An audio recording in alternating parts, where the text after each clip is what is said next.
Assalamualaikum warahmatullahi wabarakatuh.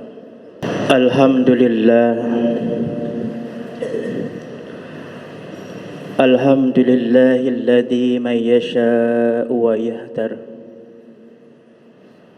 Ahmaduhu subhanahu wahidul azizul ghaffar. Ashhadu an la ilaha illallah wa ashhadu anna nabiyya Muhammadan abduhu wa rasuluh. Allahumma salli wa sallim wa barik alaihi wa ala alihi.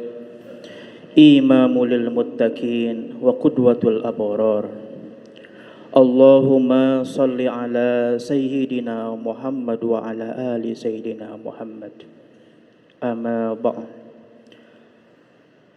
Fa ya ibadallah, usikum wa nafsi bitaqwallah, faqad fazal muttaqun. Wa qala Allah ta'ala fil Qur'anil Karim, a'udzu billahi minasy syaithanir rajim. Bismillahirrahmanirrahim. Innad dina indallahil Islam wa makhtalafal ladzina utul kitab illa min ba'di ma ja'ahumul ilmu baghyan bainahum wa ma yakfur bi ayatillah fa innallaha syari'ul hisab. Al-ayah. Puji dan syukur mari kita panjatkan kehadirat Allah Subhanahu wa taala atas berbagai limpahan rahmat dan kasih sayangnya Allah kepada kita. Bukti kasih dan sayangnya Allah adalah hari ini, detik ini, kita masih diberikan kesempatan oleh Allah untuk mencicipi lezat dan nikmatnya sajian iman yang Allah berikan kepada kita. Allah melangkahkan setiap langkah kaki kita untuk melaksanakan ibadah pekanan kita, yaitu ibadah Jumat. Karena banyak di antara saudara kita sesama muslim tapi kemudian tidak tergerak hati untuk kemudian melaksanakan ibadah Jumat. Oleh karenanya ini merupakan karunia yang teramat besar yang Allah berikan kepada kita. Oleh karenanya mari tak henti-hentinya kita panjatkan syukur kita kepada Allah Subhanahu wa taala agar nikmat dan Islam ini, nikmat iman dan Islam ini tetap istiqomah berada di dalam hati kita sehingga sampai akhir hayat kita memegang kalimah Allah. Salawat beserta salam mari kita limpah curahkan kepada paduka tertinggi pahlawan revolusi Islam Nabi besar Muhammad sallallahu alaihi wasallam yang telah berjuang mendakwahkan al-Islam dengan segenap jiwa dan raganya sehingga al-Islam ini sampai pada kita hari ini. Ribuan kilometer jarak antara Islam dilahirkan dengan kita. Belasan abad yang kemudian jarak antara Rasul dengan kita, tapi kemudian Islam ini sampai kepada kita. Dapat kita bayangkan andai kata tidak ada perjuangan yang Rasulullah Shallallahu Alaihi Wasallam lakukan untuk mendakwahkan al-Islam, boleh jadi hari ini kita tidak kenal dengan Tuhan kita. Boleh jadi hari ini kita tidak kenal dengan kitab kita. Boleh jadi hari ini kita tidak kenal dengan Rasul kita. Oleh karenanya sebagai bentuk rasa cinta dan terima kasih kita kepada baginda Nabi besar Muhammad sallallahu alaihi wasallam, mari tak henti-hentinya kita lantunkan sholawat beserta salam kepada beliau. Tak lupa kepada para keluarganya, para sahabat, para tabi'in tabi'at hingga kita semua yang sampai saat ini mengikuti risalah Rasulullah sallallahu alaihi wasallam. Mudah-mudahan kelak di yaumil akhir kita akan mendapatkan syafaatul uzma. Amin ya Allah ya rabbal alamin. Hadirin sidang Jumat rahimakumullah, pertama-tama khotib ingin berwasiat takwa khusus untuk pribadi khotib, umumnya untuk kita semua. Mari kita jadikan momentum ibadah Jumat ini sebagai momentum untuk meningkatkan takwa kita kepada Allah Subhanahu wa taala, iman kita kepada Allah Subhanahu wa taala. Karena kemudian inilah inti dari substansi ibadah Jumat. Semenjak risalah Jumat ini kemudian diwajibkan oleh Rasulullah sallallahu alaihi wasallam. Sejak itu pula kemudian pesan-pesan takwa, wasiat-wasiat takwa dilantunkan dalam setiap mimbarnya. Oleh karenanya kita sadar bahwa iman kita yazid wa yanqus. Kadang dia bertambah dan kadang dia berkurang. Oleh karenanya ibadah Jumat ini kita jadikan sebagai momentum meningkatkan takwa dan iman kita kepada Allah Subhanahu wa taala. Takwa yang bukan hanya sekedar teori semata, takwa yang bukan hanya sekedar penghias di bibir semata, tapi takwa yang kita implementasikan dalam bentuk ibadah-ibadah kita. Takwa yang kita implementasikan dalam bentuk ketaatan-ketaatan kita kepada Allah Subhanahu wa taala. Baik itu ibadah ritual atau ibadah mahdoh maupun ibadah sosial atau ibadah ghair mahdoh. Hadirin sidang Jumat rahimakumullah. Seseorang yang bertakwa kepada Allah Subhanahu wa taala, maka dia akan senantiasa berbanding lurus dengan kondisi hatinya. Ibnu Qayyim al-Jauziyah mengatakan atau membagi kondisi hati ini ke dalam 3 karakteristik.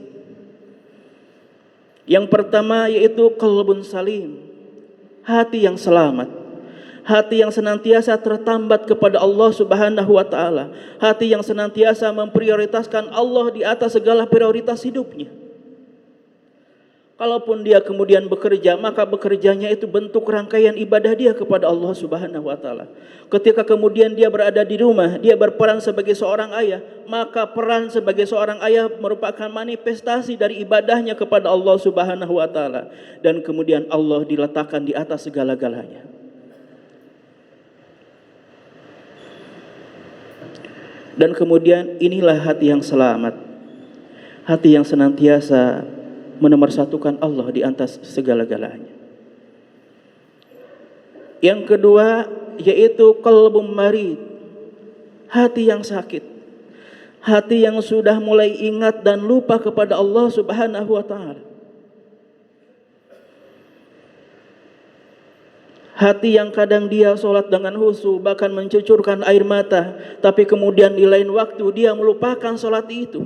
Seakan-akan ketika dia meninggalkan sholat tidak ada satu perbuatan dosa yang dia lakukan. Itulah hati yang sakit. Imam Nawawi Al-Bantani di dalam kitab Nasaihul Ibad mengatakan atau menukil sebuah hadis, ada 3 perkara yang menyebabkan hati seseorang menjadi hati yang mati. Arba'atun min dolmatil qalbi. 4 perkara yang dapat menyebabkan hatinya menjadi hati yang gelap. Yang pertama yaitu bat'un sab'an, perut yang terlalu banyak makan. Kondisi seseorang yang ketika kondisi perutnya terlalu banyak diisi, maka kemudian kondisi itulah yang kemudian akan menyebabkan hatinya menjadi hati yang sakit. Bahkan Ibnu Qayyim al-Jauziyah mengatakan, seseorang yang kemudian perutnya terlalu banyak diisi, maka kemudian akan menyebabkan 2 penyakit, penyakit hati dan penyakit fisik. Ketika perut terlalu banyak diisi, maka dia akan lebih cenderung bermalas-malasan, tidak mau bergerak. Begitu juga dengan beribadah kepada Allah. Ketika kemudian tidak bergerak, maka dia akan sakit secara fisik. Ketika dia tidak beribadah, maka dia akan sakit secara non-fisik atau hatinya akan sakit. Satu yang menyebabkan hati kita menjadi gelap yaitu orang yang terlalu banyak makan. Yang kedua, wasuhbatud dzalimin, orang yang berteman dengan orang-orang yang zalim. Maka kemudian di dalam Islam haruslah kita memilah dan memilih dengan siapa kita berteman.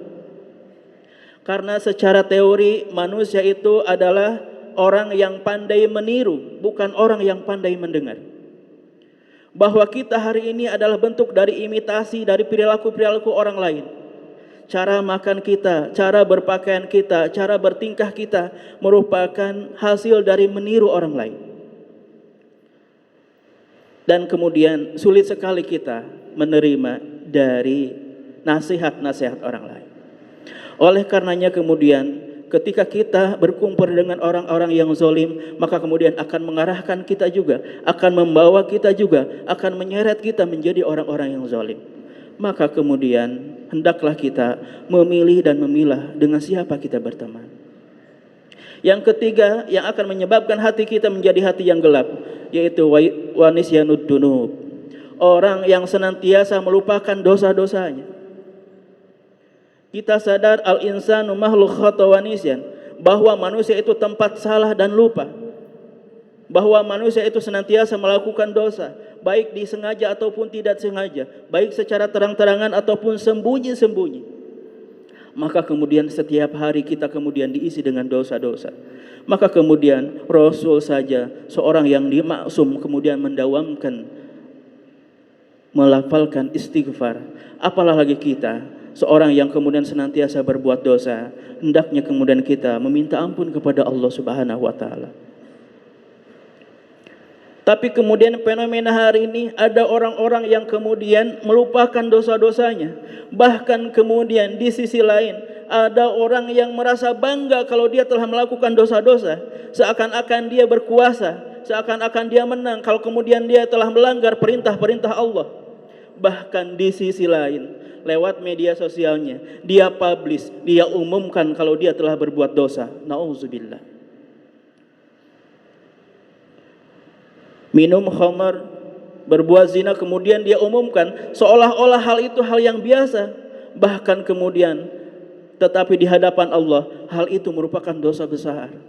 Ketika kemudian berbuat dosa, diumumkan kepada orang lain, bisa jadi itu menjadi inspirasi bagi orang lain untuk melakukan dosa yang sama. Maka kemudian orang-orang yang melupakan dosa, orang-orang yang hatinya akan tertutup oleh dosa-dosanya. Yang keempat yang akan menyebabkan hati seseorang menjadi hati yang gelap, yaitu tulul amal. Orang yang terlalu banyak berangan-angan. Orang yang terlalu banyak berkata seandainya, jikalau, andai kata, tanpa kemudian dia berbuat sesuatu apapun. Seandainya saya kaya, maka saya akan bersedekah. Seandainya saya pintar, maka saya akan begini. Seandainya, jikalau, semua seandainya, tanpa dia berbuat sedikit pun. Ibnu Qayyim mengatakan ini merupakan penyakit hati. Orang yang terlalu banyak berangan-angan, maka ini adalah merupakan bagian dari penyakit hati. Yang kemudian ketika orang lain mendapatkan rezeki lebih dari Allah, maka kemudian dia mengatakan bahwa Allah tidak adil. Allah lebih memberikan rezeki lebih kepada orang lain ketimbang saya. Kenapa Allah begini kepada orang lain? Kenapa tidak kepada saya? Maka kemudian ketika kita iri, dengki kepada orang lain, itu merupakan penyakit hati yang lain yang kemudian harus dihindarkan oleh kita. Itu hal-hal yang membuat hati seseorang, menurut Imam Nawawi Al-Bantani di dalam kitabnya Nasaihul Ibad, akan menyebabkan hati-hati yang gelap, hati-hati yang celaka. Kemudian karakteristik hati yang terakhir yaitu qalbun mayyit, hati yang mati. Hati yang tidak tersentuh lagi oleh cahaya Allah. Hati yang sudah tidak kemudian memperdulikan perintah-perintah Allah. Hati yang sudah tertutup.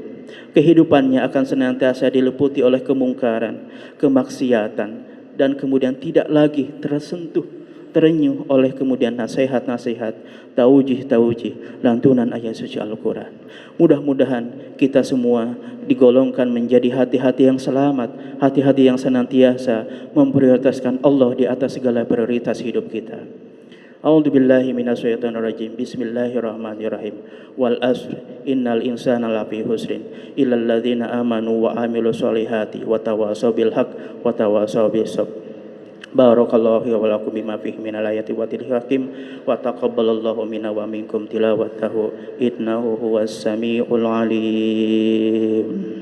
Allahumma salli ala Sayyidina Muhammad wa ala ali Sayyidina Muhammad.